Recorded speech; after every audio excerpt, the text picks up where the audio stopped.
Olá! Hoje a gente vai mergulhar num dos sistemas de controle mais elegantes e importantes do nosso corpo, a regulação da tireoide. Para quem está na área da saúde, especialmente na medicina, entender como o corpo gerencia a própria energia é fundamental. E bem no centro dessa história toda, a gente encontra a tireoide, que é a grande maestrina do nosso metabolismo. E para guiar essa nossa conversa, a gente está se baseando em material de primeira, tá? Principalmente no livro Fisiologia Essencial e também nos excelentes artigos da plataforma KenHub. Com essa base sólida, a gente pode ir fundo no assunto. Então, a grande pergunta que vai nos guiar é essa: como é que o cérebro lá de cima consegue controlar os níveis de energia do corpo inteiro? A resposta, por incrível que pareça, começa numa pequena glândula em formato de borboleta que fica aqui no nosso pescoço, a tireoide, e no seu sistema de comando super sofisticado. Vamos começar então falando da tireoide e do seu comando. Pensa nela como se fosse o motor do nosso metabolismo. É ela que dita o ritmo, a velocidade com que as nossas células vão queimar combustível e manter, tudo funcionando. E isso nos leva direto para um conceito central em fisiologia: a homeostase. É aquela busca constante do corpo pelo equilíbrio. Se a gente usar uma analogia, os hormônios da tireoide são como o termostato do nosso metabolismo, sabe? Eles ajustam a temperatura para manter tudo sempre estável, nem muito rápido, nem muito devagar. E como é que esse controle todo acontece? Bom, não é por acaso não. Existe uma cadeia de comando super precisa que a gente chama de eixo hipotálamo-hipofise-tireoide ou simplesmente eixo HPT. É uma cascata de sinais hormonais incrível que começa lá no cérebro. Vamos seguir o caminho dessa cascata, passo a passo. Primeiro, o hipotálamo, que é o grande centro de controle, percebe que o corpo precisa de mais energia e libera o primeiro hormônio, o TRH. Segundo, o TRH age na hipófise, que é tipo o gerente, e ela responde liberando o TSH.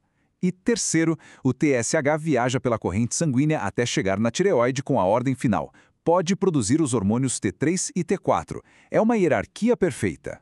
Certo, mas o que impede esse sistema de acelerar sem parar? Se o cérebro fica mandando ordens, por que a tireoide não produz hormônios infinitamente? Porque, como todo bom sistema, ele precisa de um freio. E esse freio é o elegantíssimo mecanismo de retroalimentação, o nosso termostato interno. Olha só que interessante! O livro Fisiologia Essencial descreve um princípio que se encaixa como uma luva aqui. A citação explica basicamente que o produto final de uma linha de produção muitas vezes é o que desliga a máquina lá no começo. É exatamente isso que acontece no nosso corpo. Então, o ponto-chave é este. Quando os níveis de T3 e T4 sobem no sangue, eles mesmos funcionam como um sinal de pare para o cérebro. Ao receber esse sinal, o hipotálamo e a hipófise pisam no freio e diminuem a liberação de TRH e TSH. Com menos estímulo, a tireoide desacelera a produção e pronto! O sistema todo volta ao equilíbrio. Simples e genial. A gente viu o sistema funcionando que nem um reloginho suíço. Mas, e quando ele falha? Vamos analisar o que acontece quando falta uma peça-chave nesse quebra-cabeça. Uma situação que leva a uma condição bem conhecida, o bócio. O problema central é este aqui. Se a tireoide é a nossa fábrica, ela precisa de matéria-prima para criar o seu produto. E a principal matéria-prima para os hormônios T3 e T4 é o iodo. Sem iodo, a fábrica simplesmente não consegue produzir. A linha de montagem para. Vamos comparar os dois cenários lado a lado.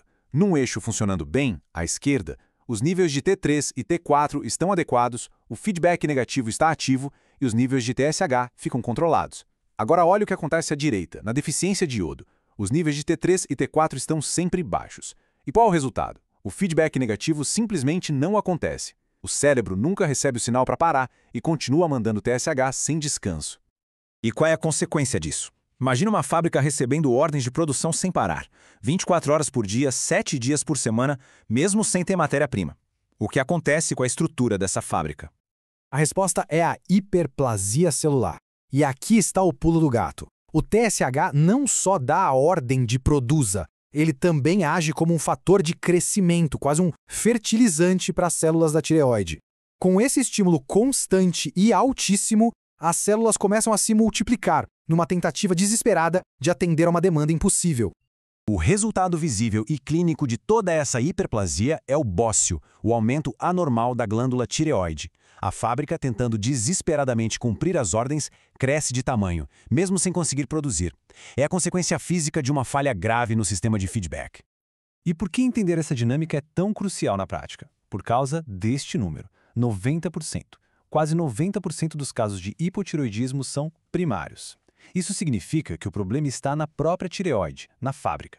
Na prática, isso nos diz que, ao analisar um exame de sangue, um TSH muito alto com um T4 baixo é o padrão clássico. Ele mostra que o cérebro está gritando, mas a tireoide não consegue responder. É a chave para o diagnóstico. E para a gente fechar, fica uma reflexão. Vimos como a falta de iodo quebra o feedback. Mas se a retroalimentação é a peça-chave, que outras condições poderiam enganar esse sistema tão inteligente? Pensa um pouco. Doenças autoimunes que atacam a glândula ou até mesmo tumores que produzem TSH sem controle algum. A lógica do eixo HPT é a base para entender todas essas outras patologias. A pergunta que fica é, onde mais na fisiologia esse princípio de comando e feedback se aplica?